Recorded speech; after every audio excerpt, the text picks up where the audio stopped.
It'll help because we know the consequences of what we're gonna do, and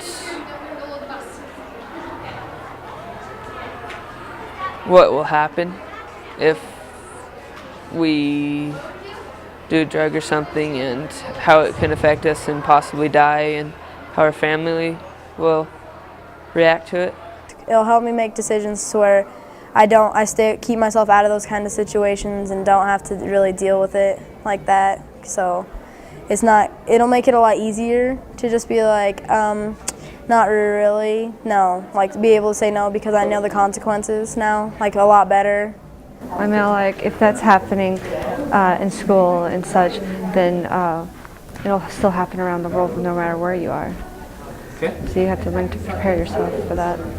If you think about the things you did here, which were fake, you would think about them before you did them in real life. It shows me simulations and stuff of what'll happen if I go to a party and get drunk. I could end up making a girl pregnant or dying in a car accident or something like that, and it shows me, and it kind of scares me in not going to parties a little bit, and like I know what'll happen, so I'm less willing to go. In the fall of 2009, 2,200 students, grades 7 through 10, were bused to the Camplex Energy Hall and took part in the 3rd annual Life Are You Ready Teen Health Fair. The goal of Life Are You Ready is to prevent risky and destructive behaviors by youth with education about personal choices, social responsibility, and accountability. The students are divided into 2 groups upon entry into the event, with half the participants taking a pre-event survey before entering, and the other half taking a post-event survey after they have gone through the Life Are You Ready interactive walk-through maze. The maze consists of 4 sets of simulated parties, with actors from local youth groups playing the parts of partiers. Party number 1 takes place on a ranch. Party number 2 in an unsupervised house party. Party number 3 takes place in an arcade. And party number 4 takes place at a racetrack. The actors encourage the students to participate in risky behaviors. Some of the parties are then busted by local law enforcement officers who participate in the project and explain to the students what would happen if this were a real party and they were actually arrested. The activity is designed to introduce teenagers to the idea that each decision has an outcome. Some they'll enjoy, and some they wish they could run from. The challenges for me was like actually saying no to the peer pressure, and it's just everybody gathers around you, and it's just really hard to say no to peer pressure. And a challenge for me was not taking something from somebody. Like there were so many people there offering me things, and it was hard to say no. Yeah, like the people would offer you the drinks and the pills and the stuff, but like it would probably be a lot harder if they were like your friends and they were like, here, do you want to drink this? And then you got to be like, no, because I don't want to have an STD or whatever. So it would probably just be harder to say no to them, but like you just got to know that you still got to say no, because if they're just going to be mean to you after that and like make fun of you because you didn't do it, then they probably weren't your friends anyways. So.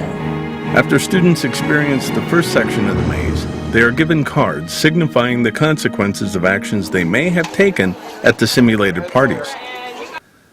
These actions could include sexual activity, drug and/or alcohol use, impaired driving, and tobacco use. Consequences can include a visit to the emergency room or intensive care, booking,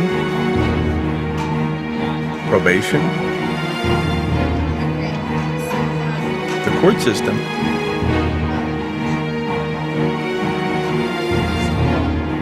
getting pregnant or fathering a child, counseling,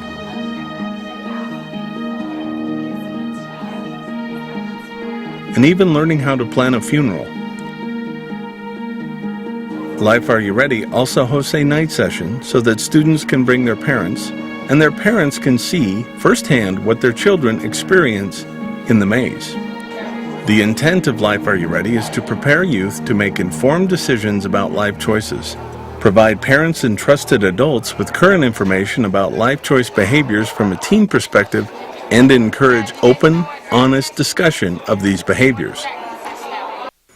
This is a science-based educational event. It is not a platform for the promotion of political, religious, or social agendas or value systems.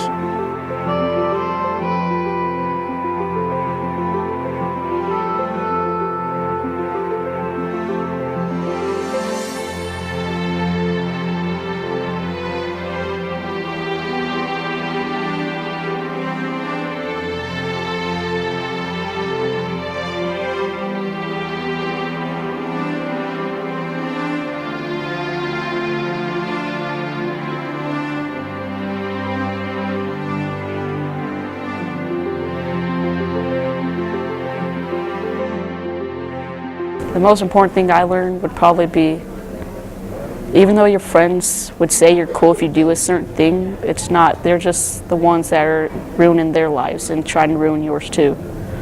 And that's probably the most important thing I think, would say no to bad options you get. To don't cave into peer pressure, and don't go to parties with alcohol and drugs. That help, like, it's really stupid to do this kind of stuff, and it's just not worth it in the long run.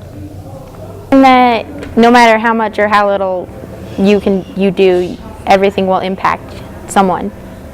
The most important thing I learned is that if you think you're doing something just for fun and you'll get away with it, don't think that, because you'll get in a lot of trouble, and no matter what, you'll always have that bad feeling that you did that inside.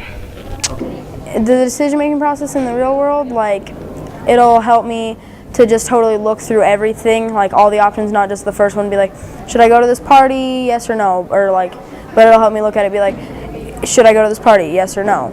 If I say yes, then I could end up getting really drunk or something, and the cops could catch me, or I could end up pregnant or another problem, and if that happens, then just go through each step as it would happen, or like, but if you say no, you don't want to go to the party, then it helps it completely. Like, it helps you look through every single step of it so you know the consequences perfectly.